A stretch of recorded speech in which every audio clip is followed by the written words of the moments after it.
પણ સર આ સાથે જ હવે તમારા સ્ટોક સ્પેસિફિક રેકમેન્ડેશન્સ જાણી લઈએ, કારણ કે 25,000ના નિફ્ટી પર અને મિડ કેપ સ્મોલ કેપમાં પણ સારા અપ્રિશિએશન બાદ આપણે ચર્ચા કરી રહ્યા છીએ.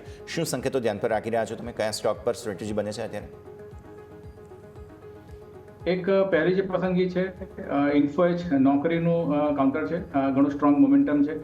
લાસ્ટ ટ્રેડિંગ સેશનમાં ઘણા સ્ટ્રોંગ ઓપન ઇન્ટરેસ્ટ બિલ્ડ હતા અને એક બ્રેકઆઉટ જોયું હતું. એ બ્રેકઆઉટ રીટેસ્ટ બાદ આજે ઘણું સ્ટ્રોંગ અપસાઇડ મૂવ બતાવી રહ્યો છે.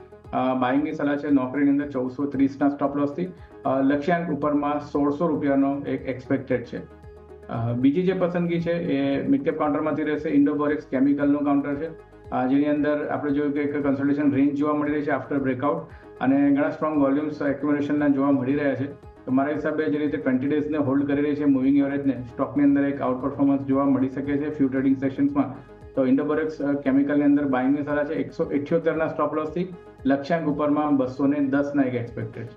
ઓકે, તો સ્ટોક સ્પેસિફિક સરે વાત કરી. ઇન્ફોએજ કે જેની ઉપર તમારે ખાસ કરીને ફોકસ કરવું જોઈએ. ટાર્ગેટ તમને 1600 અને સ્ટોપ લોસ તરીકે 1440 જે તમારે ખાસ કરીને ફોકસ કરવાનું રહેશે.